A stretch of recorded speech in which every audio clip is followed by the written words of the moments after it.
Today we're talking about What is this?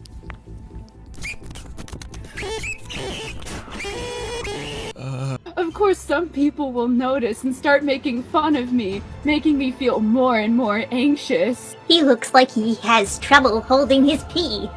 Haha, probably about to pee himself. Oh god, do we need a drawing of the bladder? Oh my gosh.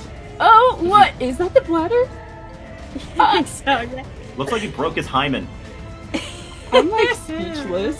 drawing on the internet. Now, in all my years of spending time on the internet waddling through the murky waters of chaotic online art communities, right from the wild west of deviant art that made me want to gouge my eyes out with a palette knife so I can just forget all the horrors my virgin brain had just witnessed, to the hidden corners of Tumblr and now Twitter and TikTok. Drawing on the internet has not changed at all, and in fact has become quite weird if you dig a little deeper. Unknown to most of us innocently wandering around art communities, casually sharing drawings of our cute cat and our fan art of Gojo in all his glory, a new monster has awoken from slumber and has sprouted its horns and reached out its claws into every corner of the internet. I present to you the art of webtoons. Webtoons, which exploded in popularity in recent years and became a staple in entertainment and online casual content for the average Joe fascinated with eventful drawings and immersive story arcs, are now becoming increasingly edgier than my nan forcing herself to learn Gen Z slang so she could fit with the Sigmas of Ohio, and it's now getting to the point where A, it's just too disgusting that I'll now rather spend my time doom scrolling on SoundCloud looking for music to listen to, or B, I'll just drive myself off a cliff if I spend another second witnessing a human disaster like this. Every single time I find myself casually scrolling through Twitter or just watching short documentaries on Snapchat and also satisfying cosmetic videos that make my friends question why they have me as a close ally, I am force-fed with adverts after adverts of stupid comics like this that literally make no sense no matter how hard I try to think about them. And this totally has nothing to do with whatever type of content you choose to consume on either of these social media platforms. Like seriously, you could literally be watching a video on the history of World War II and all of a sudden you're fed an ad from 2mix with the title "My stepmom caught me watching her changing her clothes so she invited me in."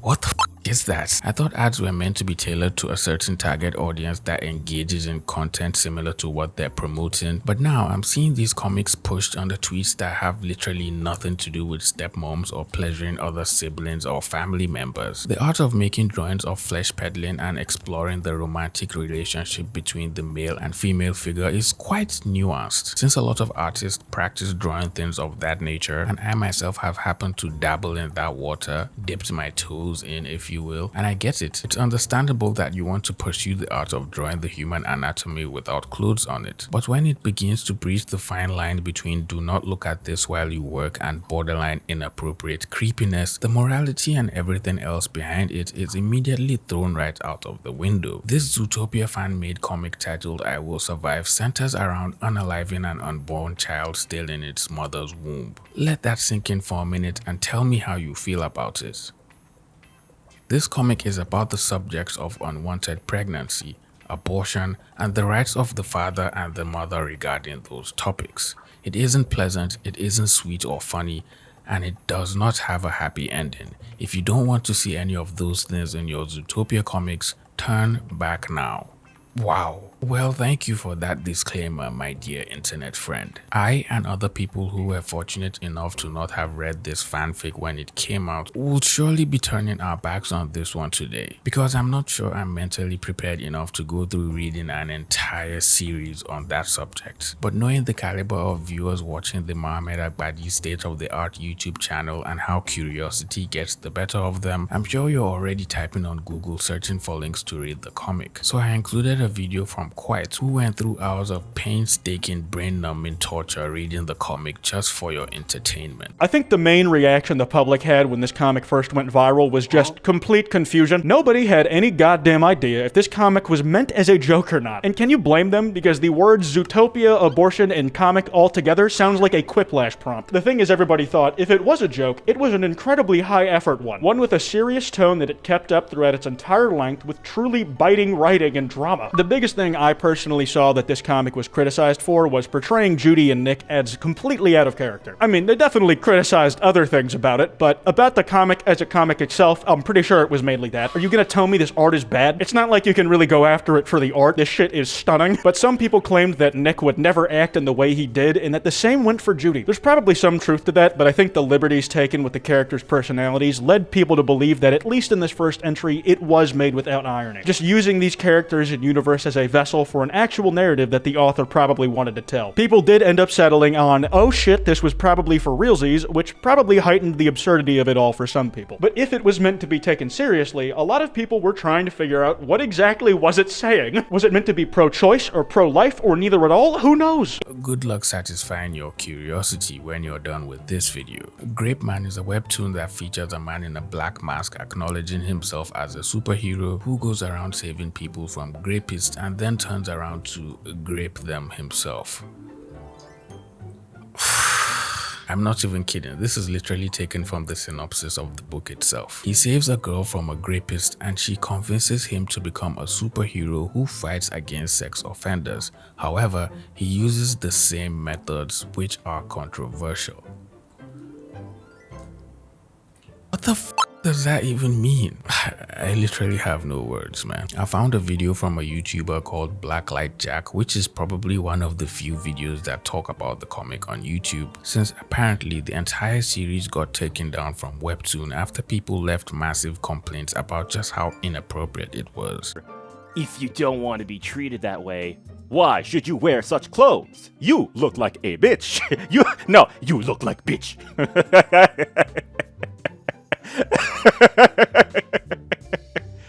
I'm assuming all the people who actually do suffer from sexual assault trauma have already checked out of this piece of shit comic. But if you haven't, and if you haven't, why haven't you? What do you don't do that, or are you a fucking idiot? But yeah, here we go. This is fucking stupid. Ha! But out? I will wear whatever clothes I want. That darn pervert.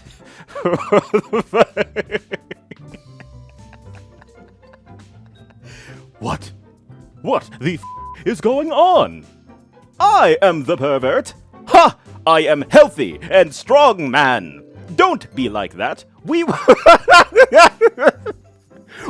have a fun. We will have a fun. Like, what was the author even thinking? How can this even be considered a valid theme for a comic book that needs to be visualized? So you're telling me someone actually sat down and reviewed this and allowed it to be published for people to read on the internet? I think I'm finally losing my hope in humanity for real this time. Maybe it's time for the Walking Dead arc to finally kick in and start wiping us all out, since we can't clearly tell what's right from what's inarguably wrong. While there are numerous webtoons with themes similar to this that are being silently enjoyed by their twisted fan base, only a handful of them get popular enough to spark controversies that eventually get them deleted and discontinued from online publication platforms. Webtoons like Stepmom and Stepson having exquisite relationships behind the back of other members of their nuclear family keep on being promoted to us normal people, subconsciously trying to woo us into believing this is a normal thing that happens and we should just tag along with it. This comic titled Loving Aunt has been all over my timeline, so let's share the experience together so I won't be the only one who gets their last two remaining brain cells fried from an overdose of brain rot content.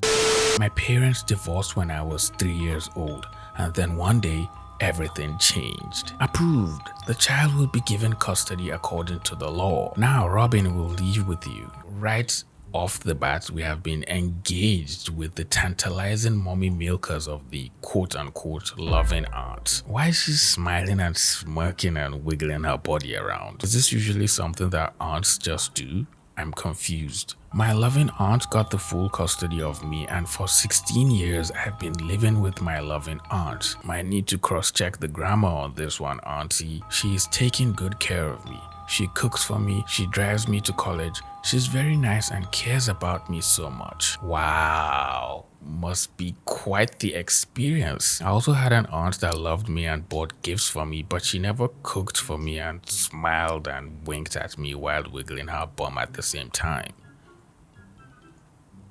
Like, what's even going on here? She's an angel to me and I feel safe with her. After my college, we always do some exercises because she cares about my physical health too. And today is no exception. Why does it sound like this exercise isn't the same type of physical activity normal people like you and I do in the gym? Why does it sound like there's a splash of unwarranted mischief added along? And left and right and left and right. Darling, are you fine? Darling? Isn't he supposed to be your nephew? Pardon me, but like, I understand we're supposed to love and care for our relatives and siblings, but calling them sweet nothings and looking at them with big googly eyes wasn't part of the bargain, I suppose. I'm not comfortable. Oh, what's wrong, honey? My shorts are tight again because of the tension from the workouts.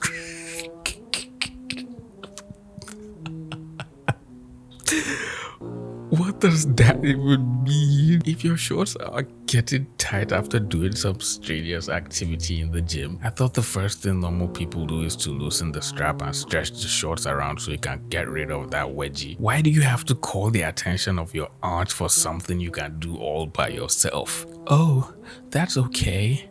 Let me handle this for you.